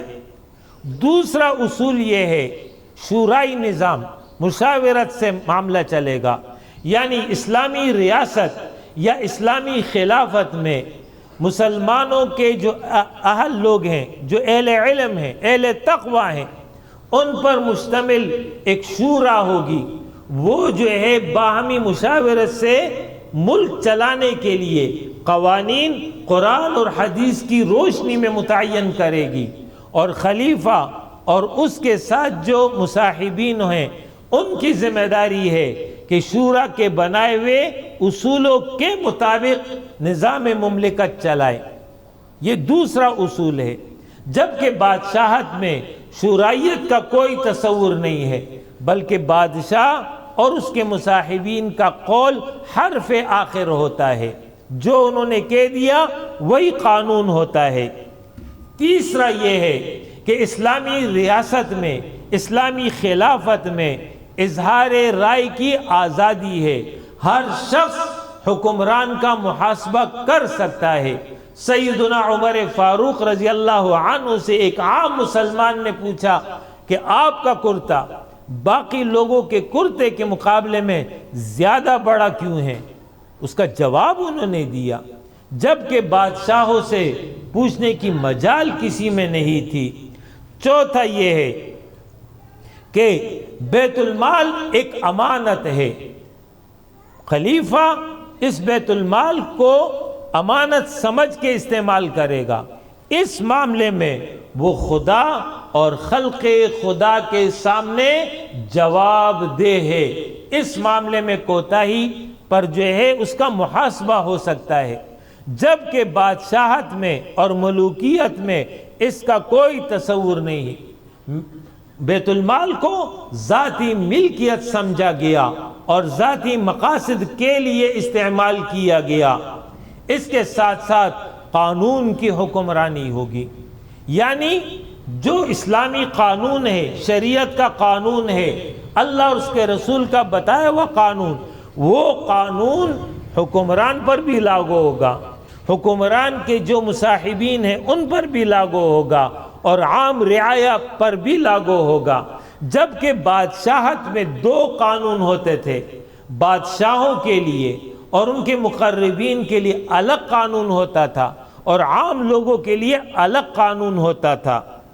اس کے ساتھ ساتھ حقوق اور مراتب کے لحاظ سے کامل مساوات، کسی کو نسل کی بنیاد پر، نسب کی بنیاد پر، رنگ کی بنیاد پر، ذاتی تعلق کی بنیاد پر دوسرے پر فوقیت حاصل نہیں ہوگی، بلکہ اعتبار میرٹ کا ہوگا۔ جو میرٹ پر پورا اترے گا اسے ہی ذمہ داری دی جائے گی، جبکہ بادشاہت میں اور ملوکیت میں ذاتی تعلقات کو ترجیح دی جاتی تھی۔ جو بادشاہ کے قریب ہوتا، جو سرکاری افسر کے قریب ہوتا، اسی کو جو ہے آگے ترجیح دی جاتی تھی۔ یہ وہ بنیادی فرق تھا اسلامی اصولوں میں اور بادشاہوں کے اصولوں میں۔ سیدنا حسین رضی اللہ عنہ نے جب یہ دیکھا کہ یہ خلفاء کا دور ختم ہو گیا، اس کے بعد امیر معاویہ رضی اللہ عنہ کا دور ہے۔ امیر معاویہ رضی اللہ عنہ صحابی رسول ہے، اس میں کوئی شک نہیں ہے، لیکن ان کا دور خلافت کا دور نہیں کہلایا جاتا، اس لیے کہ مسلمانوں نے بیعت نہیں کی تھی۔ ان مصالحت کے نتیجے میں وہ برسر اقتدار آئے تھے۔ 20 سال کا عرصہ ہے ان کا دور امارت۔ البتہ یہ دور امارت بعد کے ادوار کے تمام بادشاہوں سے سب سے بہترین دور تھا، اس میں کوئی شک نہیں۔ قانون تھا، عدل تھا، انصاف تھا، ظلم اور زیادتی اس دور میں نہیں تھی، لیکن اس کو دور خلافت میں شمار نہیں کیا گیا، اس لیے کہ مسلمانوں کے انتخاب سے وہ تقرر نہیں ہوا تھا۔ ان کا دور ہے 20 سال کا۔ اس 20 سال میں جب پہلے 10 سال مکمل ہو گئے، اس موقع پر آپ کو یہ مشورہ دیا گیا کہ آپ اپنے بعد کسی کو ولی عہد متعین کر لے۔ ایسا نہ ہو کہ آپ کے دنیا سے جانے کے بعد مسلمانوں میں اختلاف پیدا ہو جائے، لہذا اس اختلاف سے بچنے کے لیے آپ کسی ایک کو مقرر کر دیں، وہ آپ کا ولی عہد ہوگا اور آپ کے بعد اقتدار اس کے حوالے ہو جائے گا۔ اول سیدنا امیر معاویہ رضی اللہ عنہ کو اس حوالے سے تأمل تھا۔ پھر اس کے بعد کوفہ سے لوگ آئے اور انہوں نے جو ہے یہ مشورے دینے شروع کر دیے، اور بات یہاں تک چلی گئی کہ ان کوفہ کے لوگوں نے باقاعدہ ان کے صاحبزادے یزید بن معاویہ ان کے حق میں جو ہے رائے دینی شروع کر دی۔ بالآخر مشورے کے نتیجے میں جب انہوں نے یہ دیکھا کہ اکثر اسی جانب ہے کہ یزید کو ولی عہد متعین کر دیا جائے، آپ نے اس کی منظوری دے دی۔ جیسی منظوری دی، یہ خبر جنگل میں آگ کی طرح عراق، کوفہ، بصرہ، شام، ان تمام علاقوں میں یہ خبر پھیل گئی، اور لوگ جوق در جوق آئے اور یزید کے ہاتھ پر بیعت کر لی، ان کو ولی عہد تسلیم کر لیا۔ جب سیدنا امیر معاویہ رضی اللہ عنہ نے دیکھ لیا کہ مسلمانوں کی غالب ترین اکثریت نے یزید کو ولی عہد تسلیم کر لیا، تو یہ حکم دے دیا تمام اس علاقے میں جہاں پر ان کی حکومت تھی کہ تمام کے تمام لوگ بیعت کر لیں۔ اب ادھر آ جائیے مدینہ کی جانب۔ مدینہ میں 5 ممتاز شخصیات اس وقت موجود تھی۔ وہ 5 ممتاز شخصیات صحابہ کی اولاد ہیں۔ ان میں سے 3 خلفاء کے بیٹے ہیں، محمد بن ابی بکر، ابو بکر کا بیٹا، عبداللہ بن عمر، سیدنا عمر کے صاحبزادے، اور سیدنا حسین بن علی، سیدنا علی کے صاحبزادے۔ یہ 3 خلفاء کے صاحبزادے ہیں۔ اس کے علاوہ 2 جلیل القدر شخصیات، سیدنا عبداللہ بن عباس، جس کے بارے میں ہے کہ فقیہ حاضر الامہ، اس امت کا فقیہ عبداللہ بن عباس، اور 5ویں ہیں عبداللہ بن زبیر، یہ زبیر بن عوام کے صاحبزادے ہیں۔ 5 افراد ہیں۔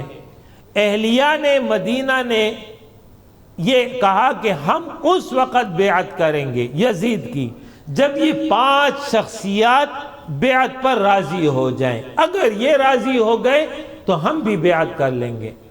ان 5 شخصیات نے اول تو انکار کر دیا کہ ہم بیعت نہیں کریں گے۔ یہ بات ہے اس دور کی جبکہ امیر معاویہ رضی اللہ عنہ بنفس نفیس خود حیات تھے، وہ مدینہ آتے ہیں، ان اصحاب سے بات کرتے ہیں، انہوں نے انکار کر دیا۔ یہ سیدہ عائشہ کے پاس جاتے ہیں، سیدہ عائشہ سے شکایت کرتے ہیں کہ اکثریت نے بیعت کر لی ہے، اب ایک دفعہ بیعت ہو گئی ہے، میں اس کو کیسے توڑ دوں، اور یہ 5 اس کی مخالفت کر رہے ہیں۔ سیدہ عائشہ رضی اللہ عنہا نے فرمایا یہ تمہاری رائے ہے، تم اپنی رائے پہ عمل کر سکتے ہو، لیکن ان کو تکلیف نہیں دینا۔ سیدنا امیر معاویہ رضی اللہ عنہ نے فرمایا کہ میں ان کو تکلیف نہیں دوں گا۔ اس کے بعد وہ واپس چلے جاتے ہیں۔ 10 سال اسی طرح گزر جاتے ہیں۔ 10 سال جب پورے ہو گئے، 10 سال پہلے گزرے، 10 سال یہ اور ہو گئے، کل 20 سال۔ 20 سال کے بعد امیر معاویہ رضی اللہ عنہ کا انتقال ہو گیا۔ اب یزید تخت خلافت پر آ گیا، وہ جو ہے امارت اور خلیفہ مقرر ہو گیا۔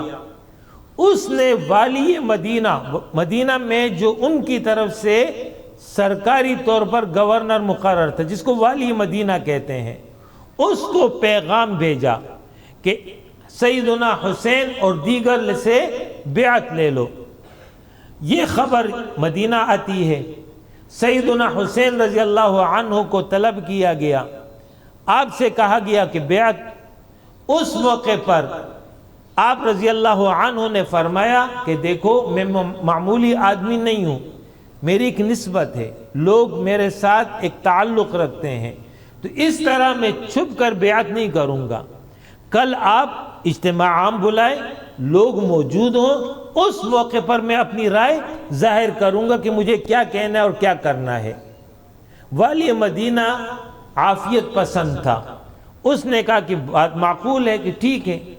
والی مدینہ کے ساتھ مدینہ کا ایک سابق گورنر موجود تھا، اس نے والی مدینہ کو یہ کہا کہ ابھی تمہارے پاس موقع ہے، اس کو جانے مت دو، اگر بیعت کر لے ٹھیک، نہیں تو اس کی گردن اڑا دو۔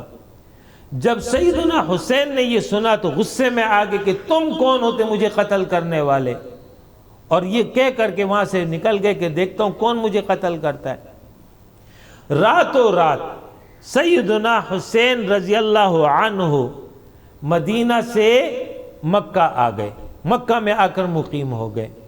عبداللہ بن زبیر بھی آ گئے۔ عبداللہ بن عمر اور عبداللہ بن عباس، یہ 2 شخصیات، انہوں نے یہ کہا کہ یہ طریقہ کار تو غلط ہوا ہے، اس طرح مقرر نہیں ہونا چاہیے، لیکن ایک غلط کام ہو گیا ہے، لہٰذا مزید خونریزی نہیں ہونی چاہیے، اور ان 2 اصحاب نے یزید کی بیعت کو تسلیم کر لیا۔ یہ دونوں کی یہ رائے تھی۔ 5ویں محمد بن ابی بکر، ان کا انتقال یزید کی امارت سے قبل ہو چکا تھا، لہٰذا وہ تو موجود نہیں تھے۔ عبداللہ بن زبیر مکہ چلے گئے، حسین رضی اللہ عنہ مکہ چلے گئے، ان 2 نے بیعت قبول کر لی۔ یہ 2 اصحاب وہاں موجود ہیں۔ جب کوفہ کے لوگوں کو پتہ چلا کہ سیدنا حسین رضی اللہ عنہ نے بیعت نہیں کی ہے اور مکہ میں آ کر مقیم ہو گئے، انہوں نے وہاں سے خطوط بھیجنا شروع کر دیے کہ آپ کوفہ آ جائیں، ہم آپ کے ہاتھ پر بیعت کرتے ہیں۔ جب یہ خطوط مستقل آنا شروع ہو گئے، ایک بڑی تعداد میں آ گئے، انہوں نے یہ سوچا کہ مدینہ کے لوگ پہلے سے تیار ہیں، مکہ کے لوگ تیار ہیں، اور کوفہ کے لوگ تیار ہوئے، تو لہٰذا ان تینوں کو ملا کر کے میں جو ہے یزید کے مقابلے پر جد و جہد شروع کر دیتا ہوں۔ ان کو مشورہ دیا گیا کہ کوفہ کے لوگ قابل اعتماد نہیں ہیں، سیدنا علی رضی اللہ عنہ کوفہ میں تھے، ان لوگوں نے ان کے ساتھ بھی دھوکہ کیا ہے، یہ آپ کے ساتھ بھی دھوکہ کریں گے۔ ادھر مسلسل خطوط آ رہے تھے، انہوں نے جو ہے معلومات لینے کے لیے اپنے چچا زاد بھائی مسلم بن عقیل ان کو جو ہے کوفہ بھیج دیا۔ جب وہ کوفہ پہنچتے ہیں اور کوفہ کے لوگوں کو پتہ چلا کہ یہ سیدنا حسین کی طرف سے ہیں، لہٰذا سیدنا حسین کے لیے مسلم بن عقیل کے ہاتھ پر بیعت کر لی۔ ایک کثیر تعداد میں لوگوں نے بیعت کر لی۔ یہ صورتحال دیکھ کر کے مسلم بن عقیل نے سیدنا حسین کو خط لکھ دیا کہ یہاں پر فضا ہموار ہے، آپ آنا چاہیں تو آ سکتے ہیں۔ یہ خط سیدنا حسین کو مل گیا۔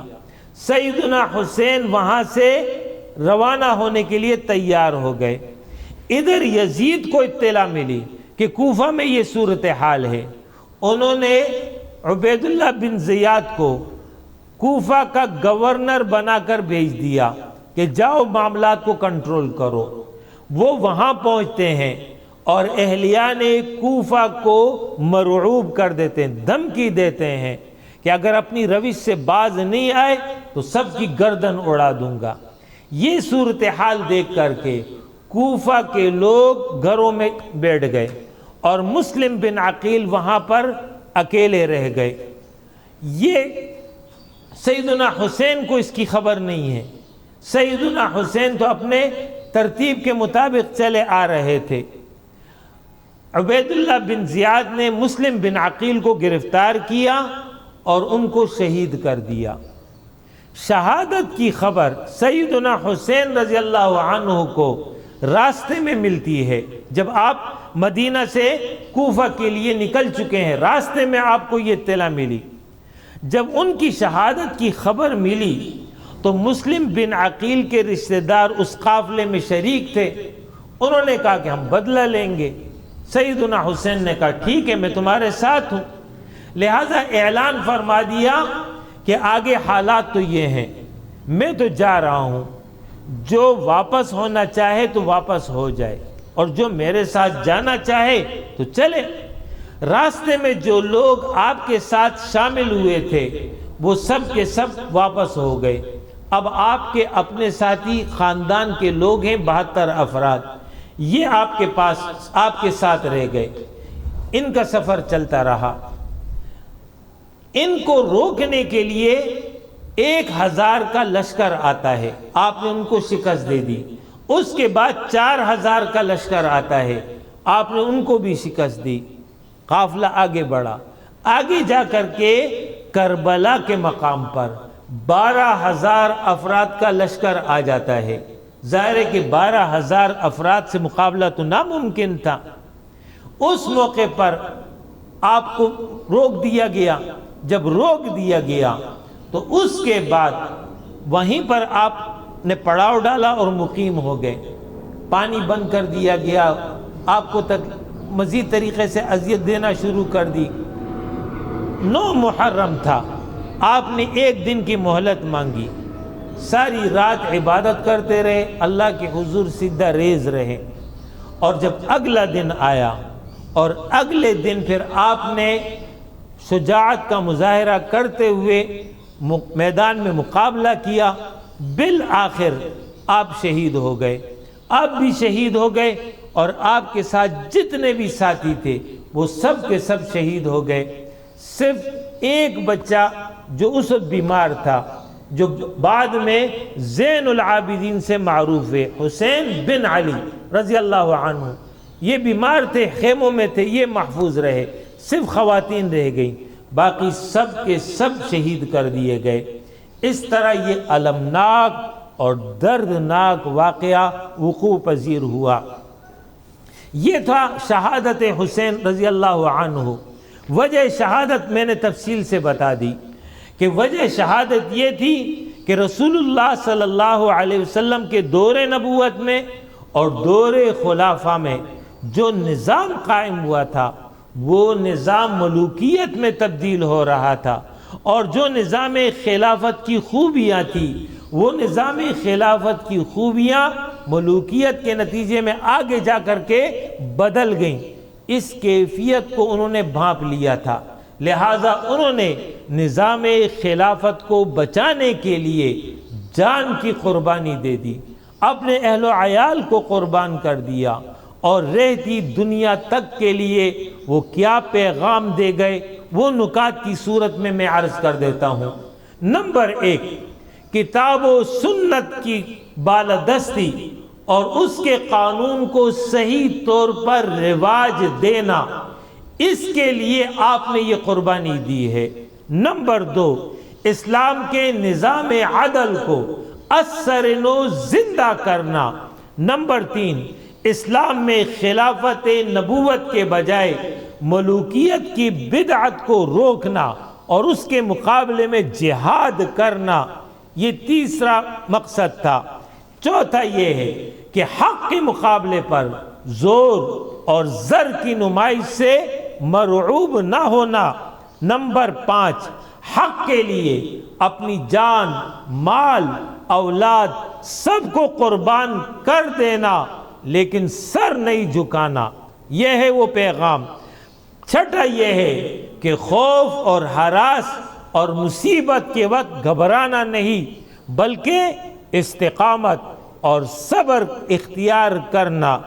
نمبر 7، اللہ پر بھروسہ کرنا، اسی سے تعلق قائم رکھنا، اسی کو ہر حال میں یاد رکھنا اور اسی کا شکر ادا کرنا، حالات کچھ بھی ہو جائے اسی پر مطمئن اور راضی رہنا۔